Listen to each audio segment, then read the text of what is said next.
April 24th, 1973. 2:52 in the morning. A payphone. Pueblo, Colorado. A man called the Santa Cruz Police Department. He said, "I'm Ed Kemper. I killed some people." The officer on duty recognized the name. Ed Kemper was a regular at the department. He drank with the detectives at the jury room bar. They called him Big Ed, 6'9", 300 pounds, and the most engaging person in the room. They thought he was joking. He wasn't. Edmund Kemper had committed 10 murders, over 13 months, while becoming close personal friends with the men investigating the crimes. And then, with no police closing in, no evidence trail, no imminent arrest, he called them, himself. The question this video is asking isn't whether he was dangerous, it's why. A man with a 145 IQ, who had beaten the system for over a year, chose to call and end it. The psychology behind why he stopped. 1 second. Subscribe, because after this video, you will not look at people the same way. And you're going to want to know why. That's what the next video is about. Edmund Kemper's childhood is one of the most extensively documented in forensic psychology.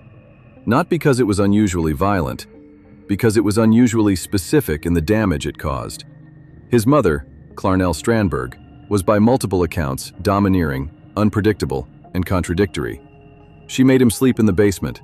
She said his size frightened his sisters. She told him he would never amount to anything. And then she told him he was brilliant. For a child with a measured IQ of 145, this produced a very specific kind of internal architecture. Intelligence without emotional security. The mind knows what it cannot have, and it builds an entire world around getting it. At 14, Ed's mother sent him to live with his grandparents on a California ranch. She said she couldn't handle him. His grandfather was a writer, reserved, kind. His grandmother was, by Ed's own description, similar to his mother. On August 27, 1964, Ed was 15. He shot his grandmother at the kitchen table. Then he shot his grandfather returning in the driveway. Because, he said later, he didn't want him to come home and find her. He then called his mother to tell her what he had done. When asked why he killed his grandmother, he said, "I just wanted to see what it felt like to kill Grandma." Forensic psychologists note this is not the statement of someone who lost control. It is the statement of someone testing a hypothesis. Ed was committed to Atascadero State Hospital for the criminally insane. He was 15. He stayed until he was 21. Inside, he took psychology tests. And he learned to take psychology tests. He studied the assessments, learned what evaluators were looking for, and adjusted his responses accordingly. When he was released at 21, the doctors assessed him as no longer dangerous. One report read, "Kemper has made a good adjustment to his environment and should be able to function adequately in an open setting." He was released into his mother's custody. That detail is not incidental. That detail is the entire case. Between May 1972 and April 1973, Edmund Kemper killed 8 people. 6 were college students, hitchhiking on California highways. He drove the same routes, the same car, passed the same checkpoints, methodical, precise, increasingly confident. And at the same time, he was socializing with the Santa Cruz Police Department. The jury room bar was where off-duty officers went. Ed Kemper became a regular. He asked them about the investigation, about their techniques, about what they were looking for. They told him. They liked him. Big Ed was good company.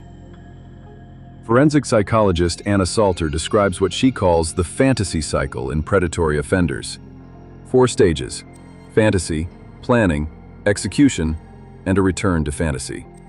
Each completion temporarily relieves the internal pressure and then rebuilds it, stronger than before. What makes Kemper's case unusual is that the cycle had a specific target built into it from the beginning. The college students were not the end point, they were rehearsal. The end point was always his mother, and the psychology behind that specific target explains everything, including why he stopped the moment he reached it. While the fantasy cycle was running its course, Ed Kemper was maintaining one of the most documented masks in forensic psychology history. He was articulate, self-aware, cooperative with authorities. He discussed his own case theoretically with the detectives. He analyzed what a person, like the killer, might be thinking. He was describing himself, accurately. The detectives never suspected him. Years later, several of them described feeling betrayed, not frightened, not horrified, betrayed, as if by a friend, which is exactly what he had been to them. Ed Kemper's 145 IQ is documented. It places him in the top 0.1% of the population. His intelligence served three specific functions in his offending. First, it allowed him to study the investigation from the inside and calibrate his behavior to avoid detection. Second, it allowed him to pass clinical evaluations, not by being sane, but by understanding what sanity looked like in those specific contexts. Third, it gave him access to the FBI's behavioral science unit, who later interviewed him extensively. He became one of their most valuable sources on how serial killers think, because he could articulate it precisely, as an insider. The forensic psychology literature on Kemper consistently returns to one dynamic: the mother wound. This isn't metaphorical. It is documented in his own words, across multiple interview settings. He described his mother as the source of every humiliation, every self-doubt, and simultaneously as the one person whose validation he still desperately sought. Psychologist James Masterson called this the abandonment depression in borderline personality structure, the simultaneous need for and rage toward the primary attachment figure. In Kemper's case, every victim was a displacement for the original target, not a substitute, a displacement. The mathematical end state was always the same. April 20th, 1973, Easter Sunday. Edmund Kemper killed his mother. He later said he felt a sense of completion afterward. Not relief, not excitement, completion. He then killed his mother's best friend, who came to visit that evening. And the next morning, he got in his car and drove. Not to flee, not to disappear. He drove to Pueblo, Colorado, and he waited. 4 days. And then at 2:52 a.m. on April 24th, he called the Santa Cruz Police Department. This is the part of the case that forensic psychology students study most carefully. He was not under suspicion. There was no arrest imminent. He had the means to continue indefinitely. So why call? His own explanation, across multiple interviews: the original purpose was gone. The fantasy cycle had reached its intended endpoint. The primary target had been reached. Without the drive, without the unresolved tension that had powered the previous 13 months, he felt, in his own words, at peace. And peace, for someone whose entire internal structure had been oriented around that single target, felt strange. Calling the police was not surrender. It was punctuation. Robert Ressler and John Douglas of the FBI's Behavioral Science Unit interviewed Kemper extensively between 1978 and 1984.